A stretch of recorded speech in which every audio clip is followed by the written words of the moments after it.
United States federal government should implement an energy policy that substantially increases investments in one or more of the following domestic energy sectors: nuclear, hydroelectric, geothermal, wind, and solar. Now, for years, I've been fascinated by the atmosphere and what we do and how and what we put into it and how it affects the earth. A good example of this would be the polar ice caps in Antarctica. We can see to this day the effects of all the fossil fuels that we've put into the air and how it affects the atmosphere, and it causes global warming, which in turn melts those polar ice caps. And that melting process has an effect on the entire earth, heats up the whole earth. This is where geothermal energy comes in for me. There's a couple definitions I'd like to note for this, and it's for cooling. I will talk about it a lot. Cooling means to drill down into the earth and extract the heat and convert it into geothermal energy. So cooling is the effect that the earth will have after the drilling process happens to get that energy and harness it out of the earth. Really, geothermal energy refers to the heat energy stored under the ground for millions of years through the Earth's formation. It utilizes a really rich storage of untapped energy that exists under the Earth's crust.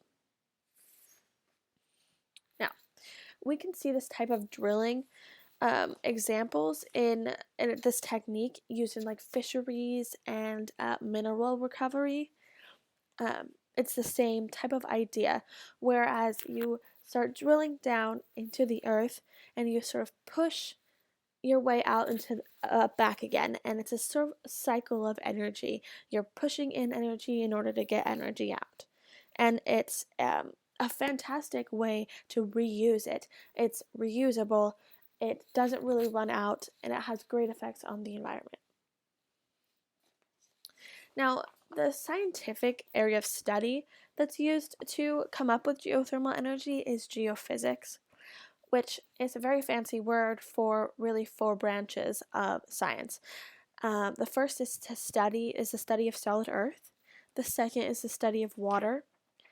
And then the third is the study of air. And finally, the fourth is life and geophysics. Now, these four sort of energy sectors and areas of study really all combine to come up with the idea, and they're really the brain behind geothermal energy and how we came up with the idea of harnessing the natural Earth's heat energy in order to fulfill our needs rather than using harmful fuels and harmful chemicals and re-putting that back into the environment, which would just be catastrophic for years and years and years to come. Now, major advantages of geothermal energy include the fact that it's renewable, as I've stated before. Really, heat is derived from an abundant, underground reservoir, and this is a renewable energy source, which could solve the risk of running out of fossil fuels. And it has no emissions and produces 10% carbon dioxide, which is very little compared to the amount consumed by plants and the amount that we use as ourselves. And unlike other renewable energy sources, such as like solar, wind, and water, it's not affected by weather, and it will always be available throughout the entire year. I think that this is a fantastic reason that geothermal energy is a better option than solar, wind, and water, because as the seasons come and go, you see the fluctuations of the different sectors of energy. Whereas if we use geothermal energy, it is not affected by the seasons. It is underground. It stays relatively the same temperature all year long. We will not have a problem with that. One of the most important benefits of geothermal energy is that it does not harm the environment. I mean, this is the number one reason why this energy is used in various applications. We see it around the world. If you consider the impact that fossil fuels have on the environment, geothermal energy has a relatively way lower impact on the environment. And the only impact it could possibly have for our world is to cool it down, which I think is the thing we need right now because our world is heating up and global warming is becoming a very, very big problem.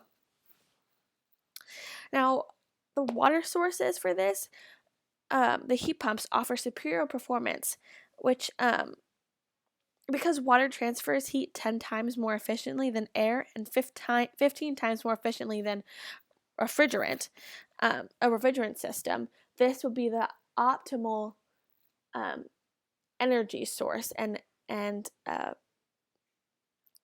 do I say this? The optimal source of equipment because it would become the most efficient.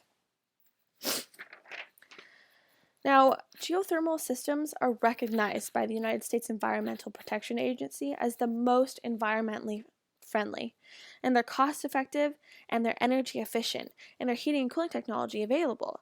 These systems also minimize the threat of acid rain, air pollution, the greenhouse effect, and global warming.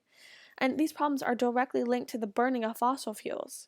In fact, installing a single geothermal unit is the environmental equivalent of planting 750 trees.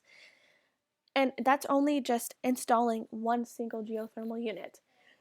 Can you imagine how many trees we would have or the equivalent of those trees by having more than one plant out there um, instead of burning those fossil fuels into our environment?